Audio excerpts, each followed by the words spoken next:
For excuse me, this afternoon's 8th annual Fred's 250 NASCAR Camping World Truck Series event here at Talladega Superspeedway.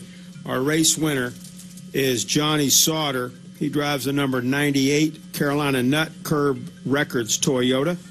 He's joined by his crew chief, Dennis Conner. Johnny, talk about this race and maybe what you saw on the white flag. Well, like any restrictor plate race, it's pretty crazy, and you just never know what to expect. So, you know, we qualified 24th, which has become pretty common for us at these racetracks. And, you know, just a crazy race. I studied the video from last year's race. We finished second and watched it pretty hard and just kind of had a plan of what we needed to do all day long. And it actually worked out even better this time because teammate Matt Crafton was there the whole time. At one point, we were 15th, 16th, I think, with 30 to go. Hey. And I pushed him to the lead, and we were sitting there looking pretty good. And you know, from there, we had kind of track position all day. And, you know, then towards the end there, we got jockeyed around on a couple late race restarts, and he actually got behind me. And you know, with 3 to go, there's nobody in the world you'd rather have on your rear bumper cover than your teammate and Matt Crafton. So, you know, he just pushed and pushed and pushed, and it worked out in our favor. I hate that all them guys got tore up. I hope everybody's all right. I haven't heard anything, but, you know, just proud of all these guys on this Carolina Nut Curb Records Toyota. Dennis, all the guys, this is it's been kind of an up and down year for us. You know, we win Daytona, we win Martinsville, and then all hell kind of broke loose there in the middle part of the summer, and we're kind of back on track. I think this is our 4th top 5 finish in the last 5 races. So, and we're going to, you know, the last 4 races we've won at 3 of them in the last 2 years. So hopefully we can finish strong. Thank you, Johnny. And crew chief Dennis Conner, maybe talk about some of the things you did to improve the truck and what you saw from up top the pit box today.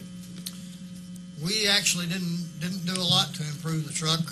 Probably the biggest thing we played with during practice and during the race was air pressure, and the crew did a great job. We had a team meeting before the race with everybody and kind of came up with a plan, and Johnny and the spotter tab came up with a plan on how they were going to proceed with the race during the course of the day, and everything usually, all the planning that you do falls to the wayside when they drop the green flag. But today, I guess, was just our day because everything we had planned, it kind of fell into place to happen that way. Our fuel mileage strategy worked out perfect.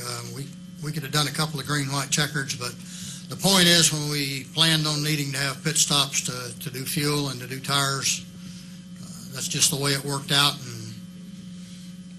so lucky to come back to the series with a great driver like Johnny, and the team did a really great job all weekend. Had to really put in some long, hard hours, and I commend all of them because they're really putting their lives to the wayside to finish out this year and get the best results with the team that we possibly can. Junior Joyner and I worked together today on the radios and communicating with one another, and 90% of the planning that we had planned, it didn't happen due to circumstances on the racetrack. But the point is, this is the culmination of a great day of teamwork from everybody involved with Thor Sports.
protecting his point lead, I knew he wasn't going to want to race as hard all day long. And then the way the pit stop deal went with that green flag pit stop, like I touched on, a couple guys came down pit road. We stayed out. Well, then the caution comes out, so they automatically get their track position back, and we got to pit under yellow. And so we were sitting back there like 20th again. I was like, well, this isn't exactly what we wanted, but it worked out perfect because all I saw in front of me was a big yellow Menards truck. So I just latched onto him, and right away after that restart, I think we pushed him all the way to the front, and we both had track position again from there. So track position was more important today, it seemed like, than it has been here. So and the tandem is working a lot better with the trucks for some reason, and I think it's just a culmination of everybody getting more brave.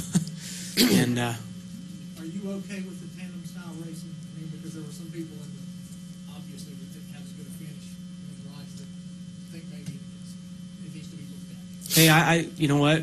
I'm at the racetrack and I get to make a living doing this. I don't care what kind of racing we're going to do. I'm going to do it.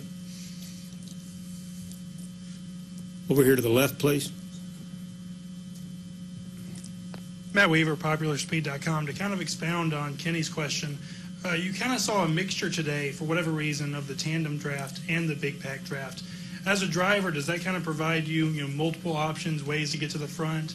And where does this kind of draft, this mixture, rank on your personal favorite list?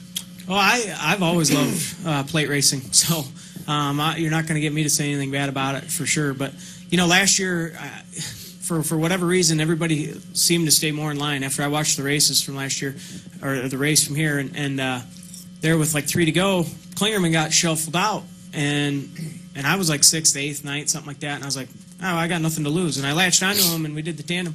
Thanks, David. And we did the tandem deal, and I pushed him to the win. We ended up finishing 1st and 2nd. So I knew that the tandem was something that was, everybody was obviously going to pay attention to that. And I think, everybody saw that there's speed in that. And today, lo and behold, the guys that were pushing and doing the tandem stuff were making strides and making ground up. So I pretty much knew. I texted with my spotter even before we got here. I said, hey, I watched this race. I know the tandem deal is going to be the way to go. With 6 to go, we're going to have to latch on, and whoever's in front of you is just the way it's going to be. But today we were fortunate enough to have Crafton with us pushing us, so it worked out really well.